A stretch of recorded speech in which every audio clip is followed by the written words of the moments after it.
Okay, sorry for that little delay.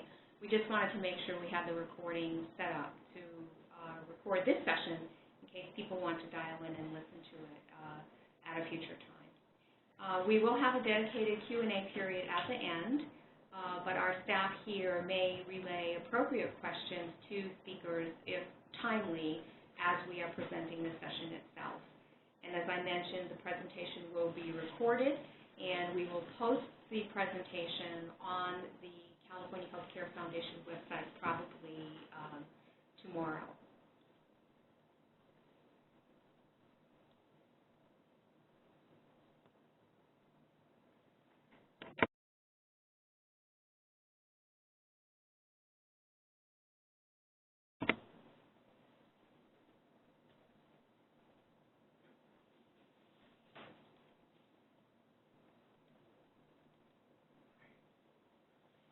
I'd just like to take a minute to go for the agenda for today's call. First, we'll introduce our project team, provide a little bit of background for the project, give you an orientation to what is the physician order for life-sustaining treatment paradigm, talk a little bit about the technical requirements for the project, talk about the request for information and technology vendor process, review some key dates, and then take some time at the end of the call for question and answer that you can submit to us on the text box. To introduce the project team, as I mentioned when we got started, this is Kate O'Malley with the California Healthcare Foundation, and I am also working on this project with Katie Rodriguez, who is also a program officer here at the California Healthcare Foundation.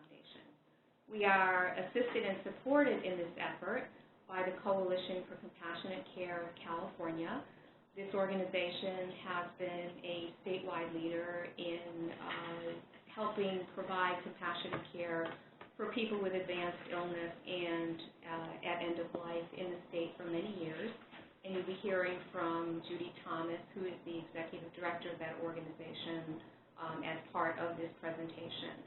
Also working with us as consultants, we have Blue Path Health, which is a California-based health consulting firm that really focuses on policies and strategies to improve patient care and community health, and really are bringing to this project expertise in health information technology as part of our work exploring a POLST registry in California.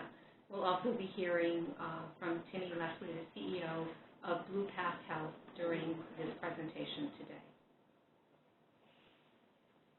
Just by way of background, I just want to let you know that we began investing in the physician order for life-sustaining treatment program in 2007, and we have seen over these number of years having both state and national impact related to that. We've worked primarily with the Coalition for Compassionate Care, working with state leaders and healthcare systems to facilitate uniform adoption of POLST through a network of local coalitions and also health system partners. Worked on the statewide POLST task force, which was formed in 2008. And California has representatives and participants in the National POLST Task Force, which helps keep us plugged in both to what's happening in states who are working, who have had a lot of success in implementing POLST and who are working to implement POLST across the country. In 2013, the Coalition's POLST Train the Trainer program had reached over 900 participants. These are healthcare providers primarily, who trained in having the POLST goals of care conversation and how to teach others how to do this.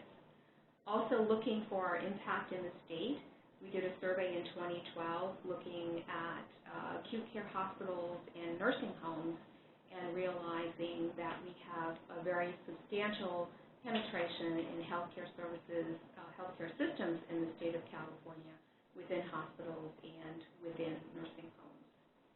Right now, the phase 1 activities are following the recommendations identified in the statewide POLST Registry feasibility study that we worked on with Blue Path Health and completed in May of 2014. And so during this current phase 1, our major activities include conducting a request for information process to identify the best technology and operation solution and confirm our budget assumptions on what it would take to mount a statewide effort to establish a POLST registry and have it implemented in a variety of communities. And then to look at the community work, to work with candidate pilot communities to really identify the communities that can best fulfill the objectives of the pilot and commit and sustain the program pilot phase. And this will really help us marry the technology solution with what needs to happen at the community level.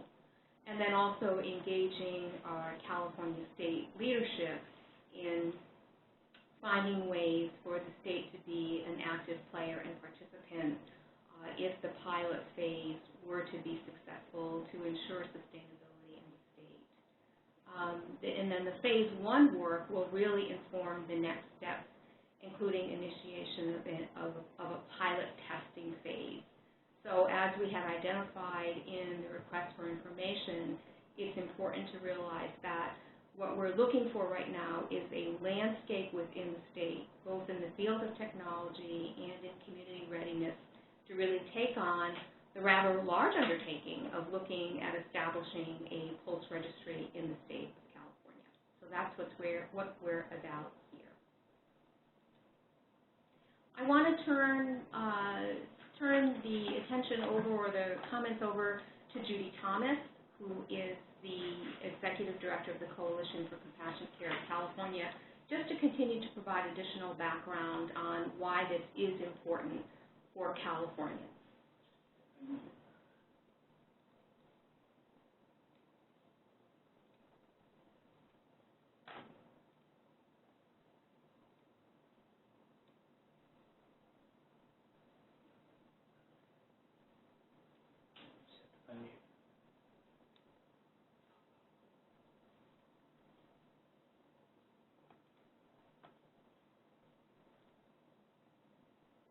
Hi, this is Judy Thomas. Can you hear me now? Yes, we can, Judy. Okay, great. Thank you. So as a little bit of background, because we probably have a wide range of people on this call, some who are very familiar with POLST and some who may be new to the POLST effort. POLST is part of the continuum of advanced care planning, of talking with patients about their wishes, their treatment preferences, and their goals of care. And POLST fits in for people who are at that last phase where their disease has progressed and they're ready to put their treatment wishes into a medical order. So some of the context here why this is important is that 70% of Californians say they want to die at home, and yet only about 30% do. So POLST is a very beneficial part of that process of making our healthcare system patient-centered and making sure that people get the right care that's consistent with what they want. It is aligned with the triple aim of better quality, better care, and more cost-effective care. Does assist with helping people who don't want to die in a hospital. It is actually the best tool out there to make sure that that preference is honored. And there's some data there about where Californians are dying based on a study by the California Healthcare Foundation. Kate, do you want me to go on to the next slide? Yes, please. So the next slide does show various options with respect to forms used for honoring people's wishes. I think there's a little bit of delay from the move until people can see it. So as I mentioned, POLST is a physician's order. It has been well established in the literature that it is effective in honoring people's wishes. The advanced directive, which has two components, both a living will and the durable power of attorney for healthcare. In California, they're all combined into one document called the Advanced Healthcare Directive. The DPAC, or the durable power of attorney for healthcare, is the way to name your agent and who you want to speak for you. And the living will is the part where you put down your preferences, goals, and values. And you can put pretty much anything you want in there that you think would be helpful to your surrogate and your healthcare team in making choices about your treatment. We recommend that anybody who's 18 years or older have an advanced directive. Perhaps, am I supposed to move forward this slide? I don't have any idea how to do that. So. Yeah, Judy, you are the person advancing the slide. Okay. Wow. I haven't done that for so long. With a webinar, you're trusting me. But okay, so this is what I've been talking about. And another document that's out there is the pre-hospital DNR, which is also a medical order, but only relates to resuscitation. There are medallions that are available, and those are just simply a communication mechanism for when a patient has a medical order or other important information, they can have it put on a medallion so that when they're found by emergency responders or other folks, they can see on the medallion, get some information real quick and act upon that. So the POLST, like a DNR order, does address resuscitation. It does address also preferences regarding artificial nutrition, as well as level of intensity of treatment that people prefer. POLST is different from an advanced directive, again, because it's a physician's order. Emergency responders can honor it. They show up and they have to make a decision in a split second about what to do, so they don't have authority to open up an advanced directive and read that and figure out what it means. But with a physician's order, they can honor that. It falls into their protocols. And again, there's one standardized form for Californian, so they know that when they see the POLST form, what is on there.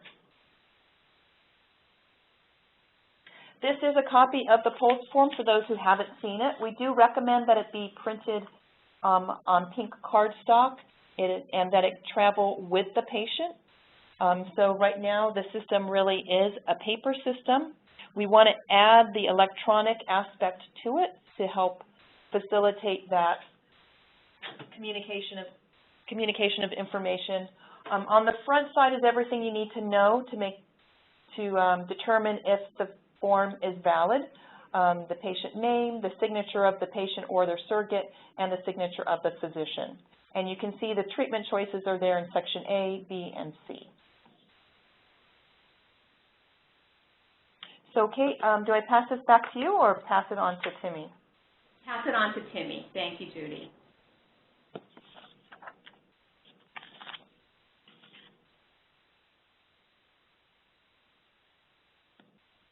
Hi, everyone. Can you hear me? Yes. Yes, wonderful. We can. Okay, great. Well, as Kate described at the beginning of this webinar, we are in the phase 1 of this project. We conducted the feasibility study earlier this year and concluded that a POLST registry is feasible. We have the representative penetration and awareness in California, and it is the next step. Phase 1 will conclude at the end of this year in December. We are not only going through this RFI process that we're here today to learn about, but we're also working and looking for a candidate community to pilot the registry. And we're also working with the state of California to inform their plans and understand how the registry might meet some of the reform goals. Once we go through this phase, we will collect the information that's needed to inform the potential pilot phase. That, again, would have to go through a go, no-go decision at the beginning of next year. We found it to be incredibly important from the feasibility phase or study to go through a pilot phase to really understand and ensure that when a registry is stood up, that it is being used and is incorporated in the workflow of communities. We've also worked and learned from other states that I'll go through their experiences And one of the key learnings is that the registry must be able to accept the electronic population of POLST forms from electronic health records across different care settings. In addition, it's also important to ensure that there is mobile access, both for input and access. I already mentioned how important it is to be able to ensure that the registry is part of the workflow, but of a particular segment or stakeholder population is how to engage the registry within the EMS workflow. The way that EMS is organized across the state is very unique, and I should say unique to every community. So therefore, when we work within one community of the registry, we have to have the flexibility of the platform to be able to work into the workflow of the other community EMS organizations. We're also looking as part of the pilot to understand how we might be able to finance the ongoing maintenance of the registry, both from public and private funds, and to be able to confirm our budget assumptions that we made in the feasibility study as well as in this phase. The selection criteria that we're using for the pilot community is being done through a separate process, and many of you may be aware that we are having a webinar this afternoon at 3 o'clock to go through the community selection process.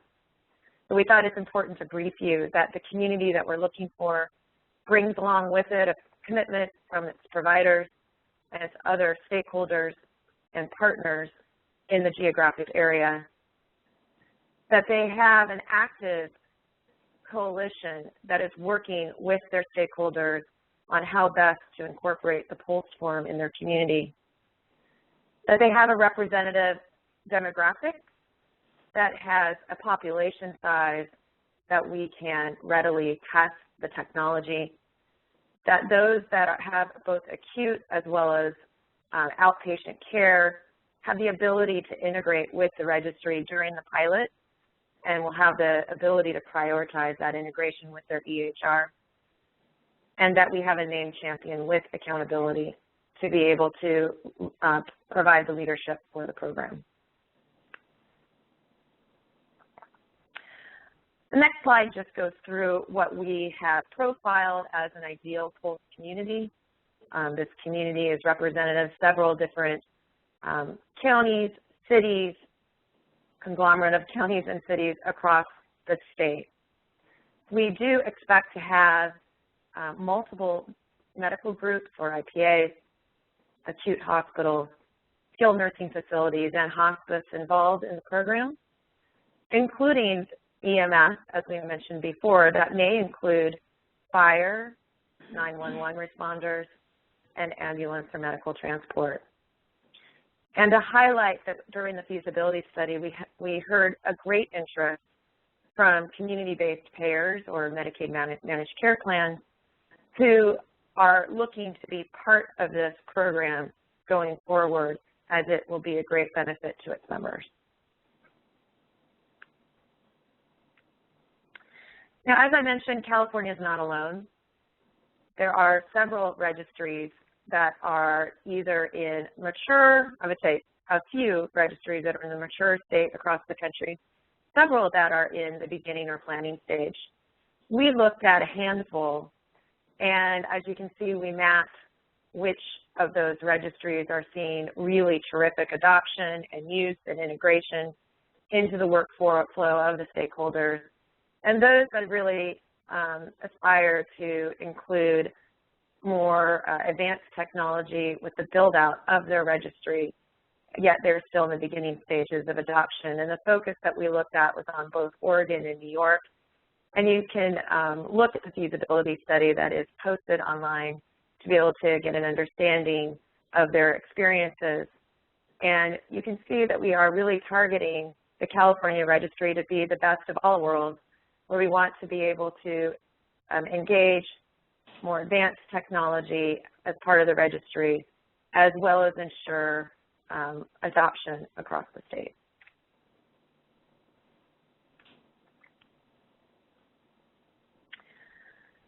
So the next slide gives you an overview of how we anticipate that the registry will be able to provide the service to stakeholders, both in allowing multiple different ways of accepting a POLST form from a provider, and then also allowing multiple ways for the POLST form to be accessed on a 24/7 basis.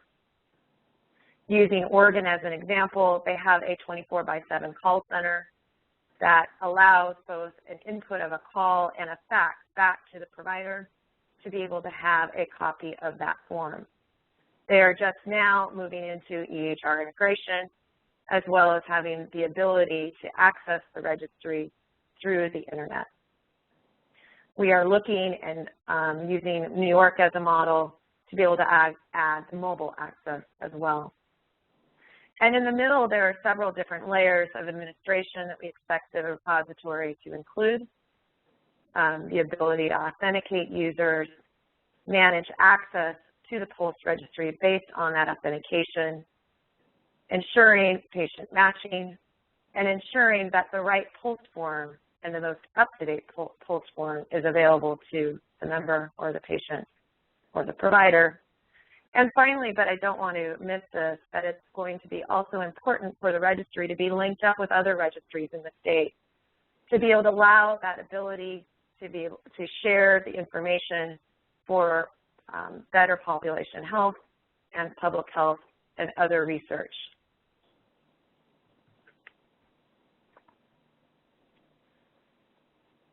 The next slide are the functional requirements that were generated from a nationwide coalition of the POLST Paradigm Task Force. They staff a registry committee that is providing guidance to state registries across the country. And this is fairly high level, but it was also a great foundation for anyone considering to build a registry. We use the foundational requirements to go through what would be available and required during the pilot with the eye to a statewide rollout. And that's a real takeaway from this webinar, that although we're looking for information to inform a pilot in one community, we are also looking for information about how we can quickly and readily scale the implementation in the community to and across the state. The pilot should be able to test the functionality that we've discussed and have the ability to ensure quality of form, security, and access.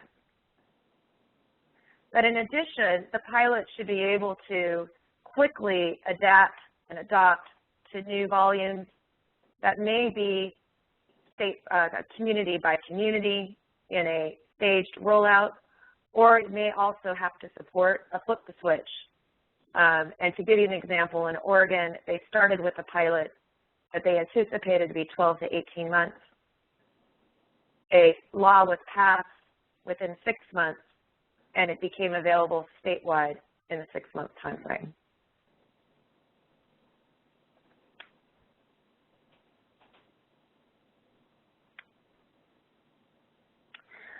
The next slide gives you a look at the type of workflow that is involved in having a POLST form available when it's needed or in a time of crisis. We have not only the ability to have the POLST form generated by multiple different stakeholders, and you can see on the left those that we've profiled, but also each of those stakeholders have a hand in the workflow and the trade-off as that POLST form is made available at different care settings, across care settings, and follows the patient.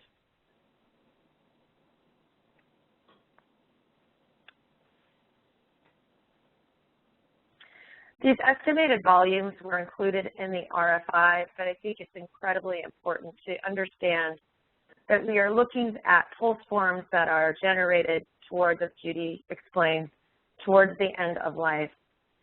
And we looked at not only the number of deaths in California, but then we translated those number of deaths into care settings by chronic disease so that we could look at when we would anticipate a POLST form would be generated for an individual who is nearing the end of life.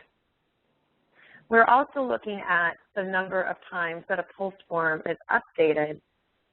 It is not done just once, both from the experience of Oregon as well as our own experience in California. We estimate that the POLST form is updated approximately for 30% of the form. And this number of 165,000 forms a year is on an annual basis. I think it's also important to note that we anticipate that these POLST forms will be available until they are archived with a notification of the death certificate. And in some cases, that POLST form may be available for more than a year. So likely 165,000 has a plus to it.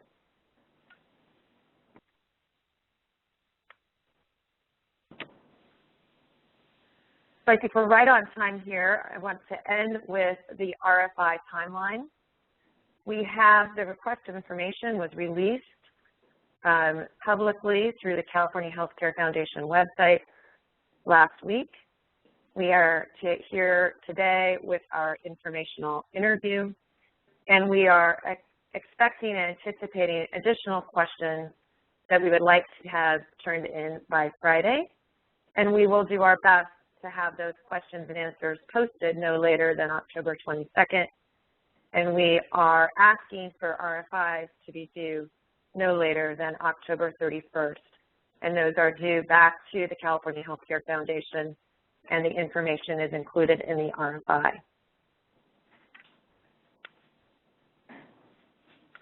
I'll point you to additional resources. The Coalition for Compassionate Care is an incredible wealth of resources on the POLST form and how it's used.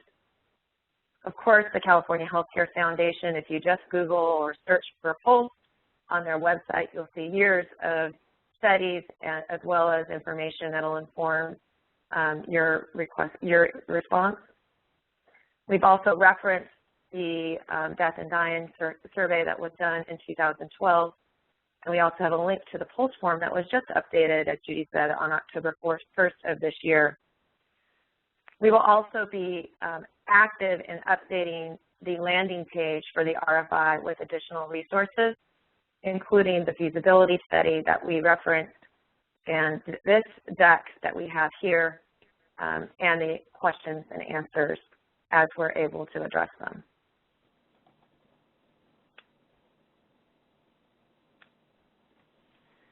So I'm going to go ahead and switch this back to the team at CHCF, but I will go ahead and get us kicked off with questions. We've already received several questions, and we thought that in order to get us kicked off, we'll go ahead and address our most frequently asked questions over the last week. First, is there a budget set for the project? And as we described, there is not a budget for the project. Right now, we are really looking for you to inform us on what that budget should be, and we will use your information to work with the California Healthcare Foundation as we plan for phase 1 or phase 2. Second, what type of time frame should we anticipate the pilot process to be? We would very much like to follow best practices and have a prototype or a sandbox development within the first 2 to 3 months of the project so that we can build on top of that and have it released in production over the course of the 6 months, ready to use by the community. And then we would have a staged rollout in the community with an evaluation phase, and as we talked about before, a go, no-go decision on scaling it across the state. Finally, there has been some active legislation in the POLST Registry area. I point you to 2 bills, one in the Assembly and one in the Senate, that were released earlier, or that were debated earlier this year. They both were stalled in committee. And at this time, we do not have any additional information on additional bills that might be looked at in the next legislative session. So with that, I will turn it back to my colleagues at CHCF.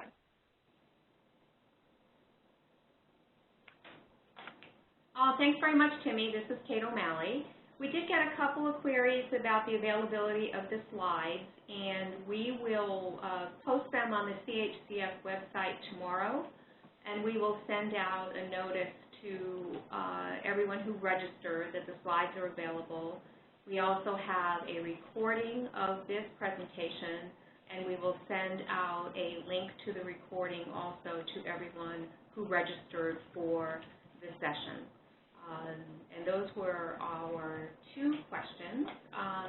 There was another question that came in that is there a template for the RFI response? And I believe that all the directions on responding to the RFI were included in the RFI. If there's any specific question related to how to respond, maybe that would be more helpful to know. Yeah, I think at this point, if you follow the question and answer response, that is what we're anticipating. We do not have a page limit to the response. And also, we are looking for the budget that we asked for. I would just go ahead and use the table that's provided.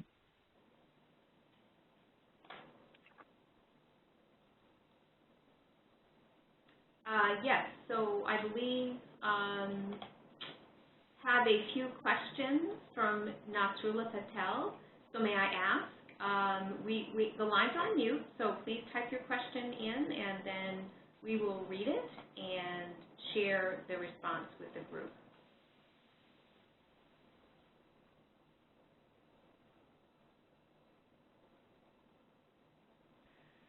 And Kate, I also saw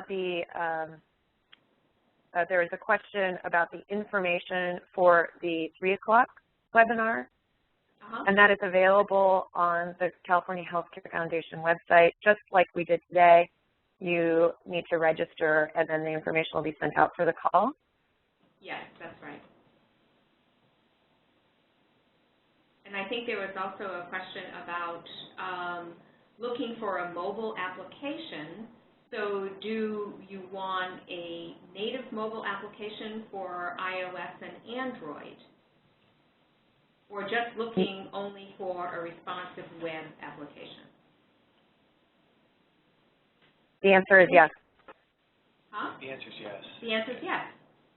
Looking for a responsive web application. I don't think we're specifying a particular type of Android versus iOS at this point.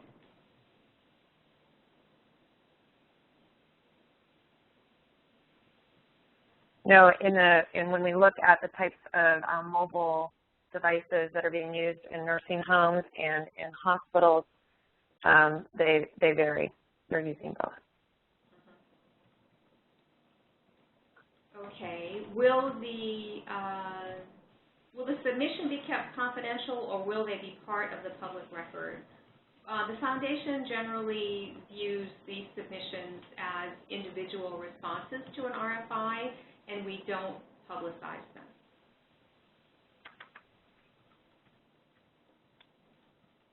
When will I receive your full requirement? I believe that the RFI contains everything that we wish to see as part of a response from vendors. So I think if you just take a look at that, if you have any questions related to what's asked for in the RFI after taking a look at that, please feel free to get in touch with us.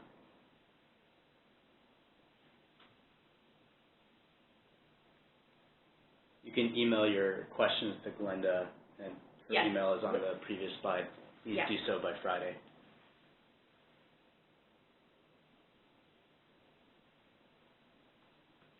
So here's a question from Alex Go. Based on the other POLST deployments from other states, which are the greatest technology challenges? Oh, what an interesting question. I'll turn that over to you, Timmy. Thank you. Definitely positive identification of the POLST member is one of the challenges, and that is where there has been a people process that ensures that the POLST form that they are looking at identifies and relates and is matched to the patient. There are very few, as you noticed on the POLST form, there are very few identification numbers, and especially in California, we do not have the Social Security number. But it can be identified with the physician's signature as well. It can be used. So that is that's definitely an area where we see that not only just computer matching, but that people matching is required. We also saw or hear from other states the integration of the EHR generated POLST form and having that to the sent to the registry. Some are looking for fairly elegant solutions, and others are PDFing the form over to the registry. So we believe that we need to be able to accommodate all comers in order to ensure that the POLST form is used and is populated. Finally, patient or provider and patient signature has also proved to be a challenge, and there are more elegant solutions than others, but that is an area that also needs to be worked out with the state to ensure that an electronic signature is accepted. I'll go back to the project team and CHCF if you want to add anything to that. No, I think that's correct, and I think what we know from the experience with the Oregon POLST Registry is about 15% of the forms that are submitted to their registry have missing information, which make it impossible to consider it a valid form, and so they're not ready for the registry. And then there's all the challenges of getting back in touch with the provider and the patient who submitted the form and notifying them to submit a new form, and so create some churn with at least 15% of the forms that they have submitted. But their registry is very robust, and I believe that there's some interesting documentation and studies related to the success of the registry in Oregon that may be of interest to people on the call. We can go ahead and make sure that those studies are available on the website, Kate. Yes. There's let's see, a question about when changes are made to the POLST form after the original submission, does it require signatures again? Yes, it must be re-signed in order for it to be valid. So again, this is where some of the errors come in. If POLST forms are submitted without the appropriate signatures, they're not considered actionable. So it would be required to sign to make it actionable if changes are made in the form. Another question, do you think it will be feasible for accounts to be created ahead of time for each and every user, especially mobile or EMT users? Well, that's an interesting question. I don't know. You know, one way to think about that as well is to have a site administrator for an organization that would be in charge of managing user accounts. But, you know, it's a good point in the sense that there would potentially be quite a number of users in a state as large as California. I mean, I think we could track back and see how Oregon actually manages that particular. Timmy, I'm not sure if you, in your research, you remember anything from how Oregon addresses account creation for users. And they do. They have a very limited number of administrators that are part of a type training community, and then they are able to act as an administrator for their site. We believe that we would have more of a dispersed model, but using that type of model, we would have administrators for different organizations. Here's a question. In the statewide implementation, will there be consideration for a federated model such that each community may elect to participate or not? I'll take that, Kate. At this point, we are looking at this to be completely voluntary, and of course, patients can opt out. But in terms of federated versus centralized, yes, we definitely see that this could potentially be a federated model, as well as long as there is a centralized locator that's able to point users to where the POLST lives. And just just to add on to that, and it's a tangential comment, but I just want to make sure we make it again, that for individuals, the completion of a POLST form is completely voluntary. And we think it's just important to say that again, even though we hear comment like legislation might be passed related to a POLST registry, and there's nothing about this that takes away from the complete and voluntary nature of people wanting to complete POLST forms and have them available to their healthcare providers. Let's see, changes, accounts.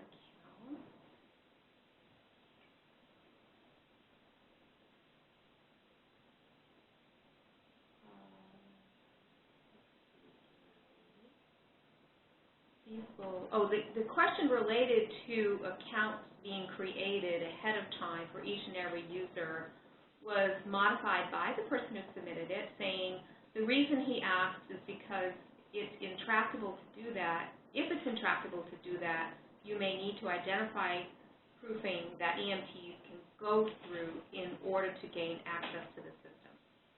You may need to identify proofing that EMTs.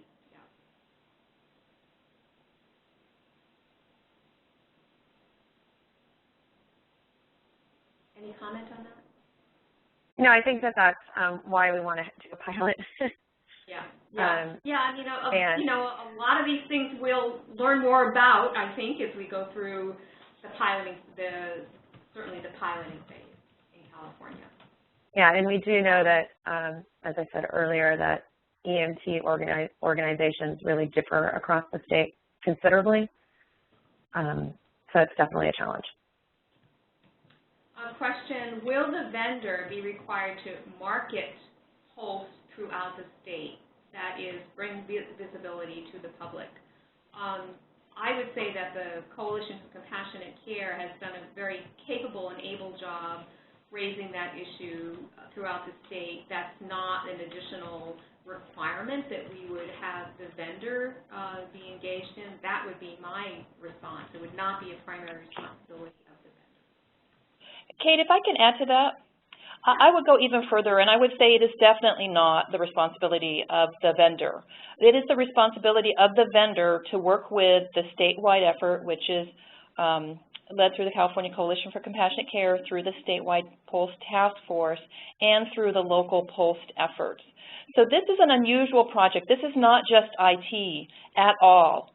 IT is simply a mechanism and a platform to facilitate this very grassroots standardized system that's been established throughout California. And so we are looking for tech partners that will be partners, that will partner with these very grassroots, largely volunteer-driven efforts. And this will be complemented and coupled and married with this other letter of interest from a local community, that we're going to start probably with one community, but always be looking at the statewide relationship as well and spreading that throughout the state. So it's the local group's effort and responsibility to make sure that POLST is used in their community, to make sure that it's used accurately, to make sure that providers know how to access the registry, that they put the forms in there, that they pull them out, and that's really what their job is.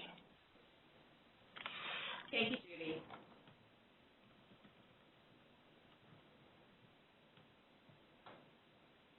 Okay, we don't seem to have other questions. Oh, maybe this one just popped in. Yes, okay. Do you have any more detail on your patient matching expectations? Have you also considered that HIE have worked hard on this problem and that you might leverage them to achieve this? Timmy, do you want to take that one? Yeah, we can go ahead and we can send you the more detail around patient matching expectations. And also we completely recognize that health information exchange infrastructure that has been built in the state could potentially be leveraged. And we look forward to responses that help us to understand how best to do that.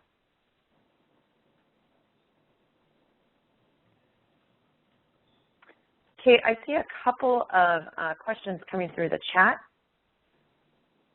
Okay. Let's see. I have the Q&A. I don't. Oh, here's the chat. Okay. So, can you see the chat, Timmy? I can. Okay. Oh, some of these are from you. Okay. No, here's one. Clearly, patient person identification stands out as one of the elephants in the room. Are you considering creation of a positive person-centered identification process, or will this be another of the long list of computed disambiguation processes? I hope we've addressed that. We can definitely, as I said before, send out more detail around patient identification expectations. Okay, so we'll take that on and make sure that's available. Another question, do you want the legal requirement for withholding, withdrawing life-sustaining treatment in California to be included in California's ePOLST? Essentially, do you want the POLST process included in the ePOLST application?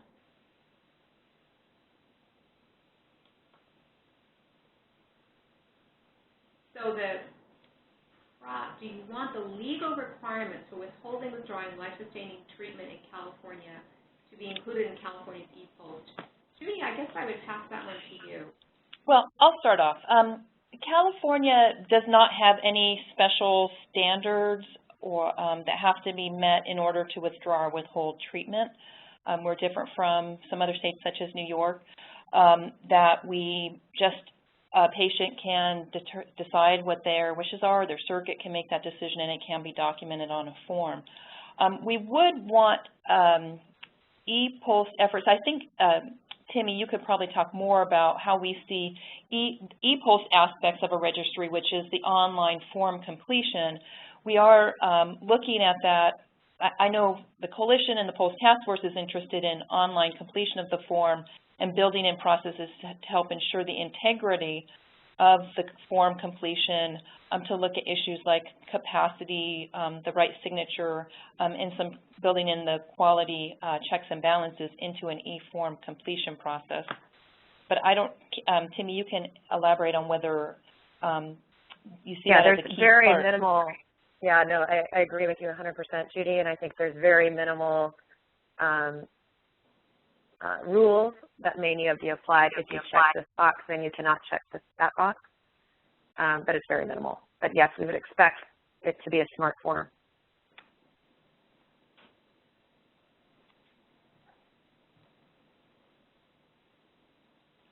I'm looking for questions.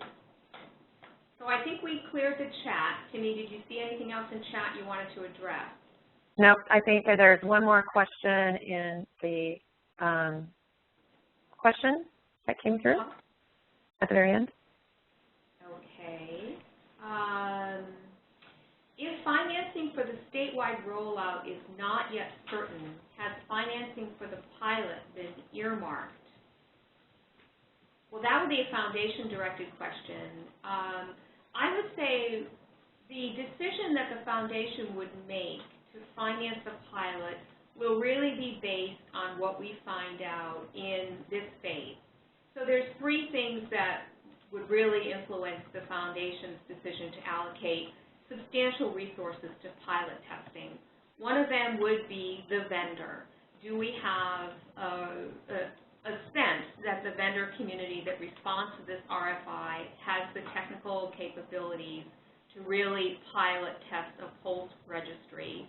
The second question that needs to be answered is, can we test this in a community that meets the criteria that we went through on the slide for the ideal POLST testing community, meaning an adequate population with an adequate representation of health systems and providers, an adequate number of people, and an adequate integration of EMS, and some interest in possibly a payer source.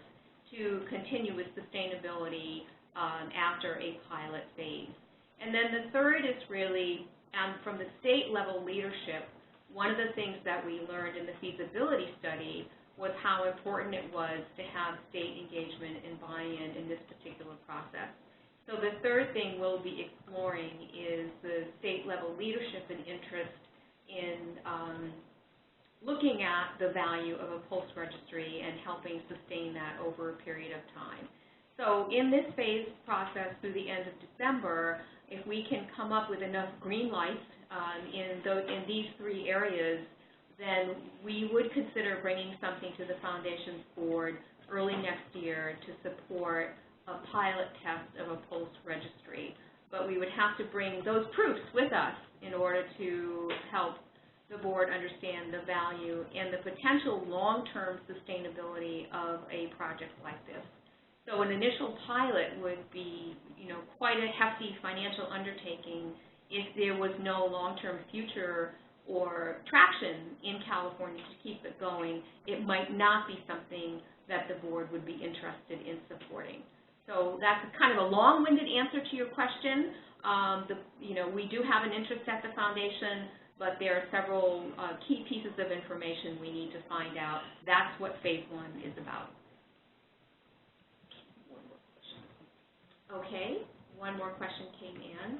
Can you please specify what interfacing will be required, i.e., are we sending forms to hospitals or are hospitals requesting forms from us?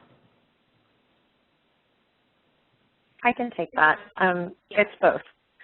So I guess I should qualify that form, maybe in the form of a PDF form that we would then have to ensure that that's stored in delineated fashion in the registry so that it can be searchable. And then we also when hospitals sometimes would like to have some type of an integration directly with their EHR.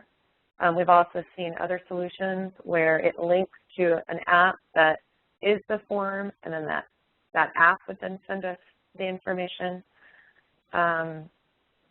So I think there's multiple different ways that hospitals and nursing homes and providers will be sending the forms to the registry, and then there needs to be multiple ways that the form needs to be accessed from the registry.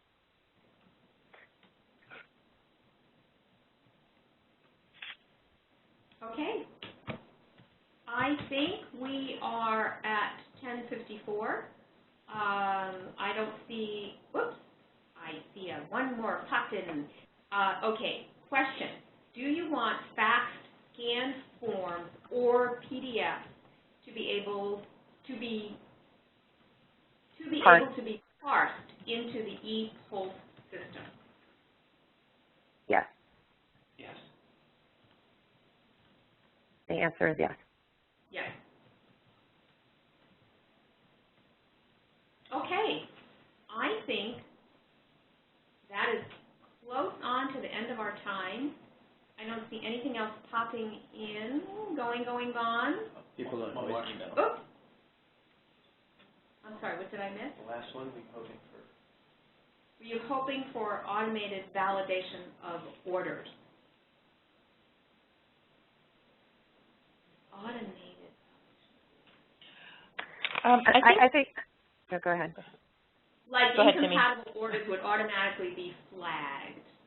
Yeah, so that is what we addressed earlier, that the form should be smart to be able to say that it's missing a signature or that it does not have the requisite check boxes checked or missing an address or something like that. So there are required fields.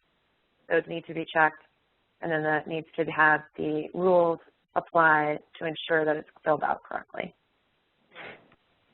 So as I had mentioned earlier, about 15% of the forms that go into the Oregon registry cannot be entered because they have errors in them.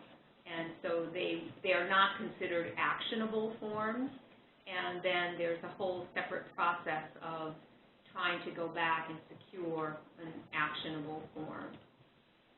Yeah, and I could give you just a highlight that the reason that they are finding that type of a mismatch is because most of their forms are either sent in by snail mail or faxed or scanned through email. So they are really using paper-based forms as the foundation for their registry. And so when we are building this registry, we hope to reduce the amount of paper-based forms to a minimum and be able to use other means that would give us, hopefully, a better quality of forms submitted to the registry in the first place. And Oregon is now working towards moving into being more electronically generated forms. I think we're going to take this one as our last question. Will the vendor, and this is not your only opportunity to ask questions, just to let you know. The question process is still open, and you can still submit questions after you've had a chance to think about the presentation, but we will take this one as the last question this morning. Will the vendor be required to establish a call center to respond to questions from the community? And we've asked for that type of operations support to be included in the RFI, and we have opened it to include partners.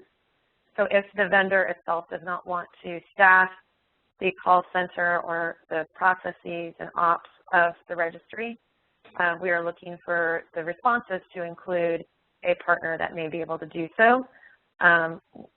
So the RFI is looking for both the technology platform as well as the ops part of the registry, which would include a call center.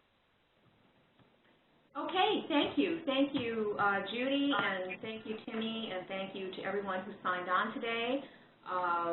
And thank Kate, you for have we, and Judy, Kate, yeah? have we told people where to submit questions? Should they email them? They can submit questions to Glenda Paha for the California Healthcare Foundation. Her email address is in the RFI. You can send it to her, and we'll make sure that the team gets a look at the questions. And then all the questions that were asked and responded to today, we have notes on those questions, and we'll also be posting those on the CHCF website as well, where the RFI was posted. And I think that's it for our follow-up. Did I miss anything, Timmy or Judy? No, I think that's everything. Thank you, Kate. Okay. Thank you, everyone, for joining. California Healthcare Foundation, thanks, everyone, for dialing in. And we look forward to reading your responses. Take care. Bye-bye. Bye-bye.